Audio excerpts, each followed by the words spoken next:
students, welcome back. So on page number 36 you have one map.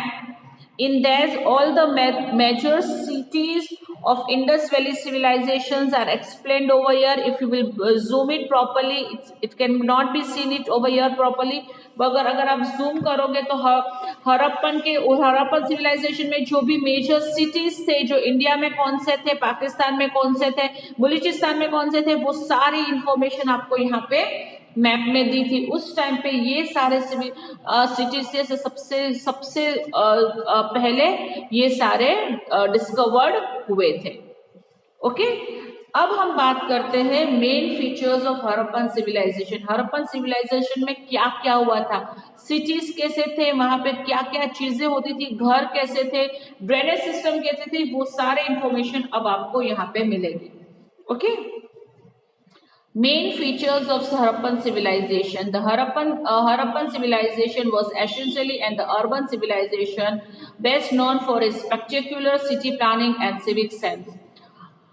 Harappan civilisation में first cities था वो उस time का, लेकिन वो इतना वेल प्लान्ड था, वेल प्लानिंग से बनाया गया था, और सिविक सेंस मतलब उन लोगों की सेंस इतनी बढ़िया थी. अगर आप जानोगे तो आपको ऐसा लगेगा कि उस टाइम पे भी लोग इस तरह से घर बनाते थे जैसे हम आज बनाते थे ना, उससे भी ऐसा लगता था कि बेटर घर वो लोग उस टाइम पे हड़प्पन सिविलाइजेशन में बनाया था. किस तरह से बनाया था हम जानते हैं. सबसे पहले हम बात करते हैं टाउन प्लानिंग. टाउन प्लानिंग मतलब सिटी प्लानिंग किस तरह से थे. Excavation at various Harappan sites shows that it was one of the first civilization in the Asian world with a planned cities. जब हमने सारे एविडेंस निकाले थे उससे हमें ऐसा लगा कि इंडिया में वर्ल्ड में फर्स्ट, अर्थ के ऊपर फर्स्ट सिविलाइजेशन बनी थी Harappan civilisation.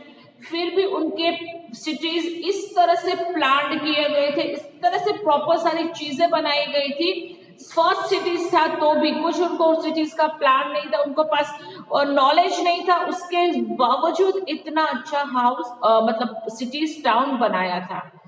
The main roads in most Harappan cities were ran parallel to each other. जो रोड बनाया था ना वो दो रोड थे, हमेशा पैरेलल टू ईच अदर. दो रोड ही एक साथ पैरेलल जाते थे. Smaller streets cut each other at the right angles and divided the city into blocks. जो भी छोटी छोटी स्ट्रीट्स होती थी ना वो राइट एंगल पे कट हो जाती थी. राइट एंगल जैसा होता है उसमें वो कट हो जाती थी और सिटी को दो ब्लॉक्स में डिवाइड कर देती थी. The roads were quite broad. Houses were built on both the sides of the roads. Roads उस टाइम पे, ये हम हड़प्पन की बात कर रहे हैं, आजकल के सिटी की बात नहीं कर रहे. उस टाइम पे भी रोड्स बहुत ब्रॉड थे और रोड्स के दोनों साइड्स पे हाउसेस बनाए गए थे. The cities were generally divided into two parts, a higher area known as the citadel and the lower town.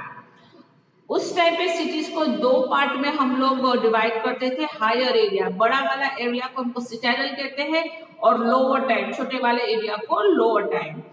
Both this parts were surrounded by high walls made by baked bricks which probably protected the city during floods. जो भी city का part था वो higher area हो या lower area हो, वहां पे बड़ी बड़ी वॉल्स बनाई जाती थी, जिससे हमें ये पता चलता है कि वो वॉल्स फ्लड से प्रोटेक्ट करने के लिए बनाए जाते थे कि उनके हाउसेस में, उनके सिटीज में ज्यादा पानी घिस ना जाए जब फ्लड आए. उसके लिए बड़ी बड़ी वॉल्स बनाई जाती थी ब्रिक्स से. The citadel area consisted of the numerous public buildings such as the Great Granary at Harappa and a Great Bath and Assembly Hall in Mohenjo-daro. जो सिटिडल एरिया होता है था, जो हायर एरिया होता था, उसमें डिफरेंट डिफरेंट बिल्डिंग्स बनाई गई थी. बिल्डिंग्स मतलब एक्चुअली आज की बिल्डिंग्स होती है उस तरह की बिल्डिंग्स नहीं थी, मतलब अलग अलग सब चीजों के लिए पार्ट बनाए गए थे. जैसे the great granary, the great granary मतलब जो भी सरप्लस उनके पास फूड ग्रेन्स होते थे वो स्टोर करने के लिए, जो लोग आज के नाम पे हम उसको स्टोर रूम्स कहते थे या गोडाउन्स कहते थे, उस टाइम पे उसको ग्रेट ग्रेनरी कहते थे कि जो भी सरप्लस उनके पास फूड ग्रेन्स होते थे कि जो भी वो स्टोर करने के लिए बनाए जाते थे. देन ग्रेट बाथ, बाथ लेने के लिए. कोई भी फंक्शन में बड़े साइड में बाथ लेने के लिए भी उन लोगों ने स्पेशल ग्रेट बाथ बनाया था। एंड असेंबली हॉल, मोहेंजोदारो का असेंबली हॉल, ये सारे 1 बाय 1 करके हम यहाँ पे जानने वाले हैं और सीखने वाले हैं। आई होप ये दोनों वीडियोस की बात जितनी मैंने आपको बताई है, समझाई है, वो ठीक से समझ में आ गई होगी। अगर अभी तक का कोई भी इश्यू है तो नेक्स्ट जूम क्लास में मुझे पूछ लेना, फिर ही मैं आगे बढ़ूंगी।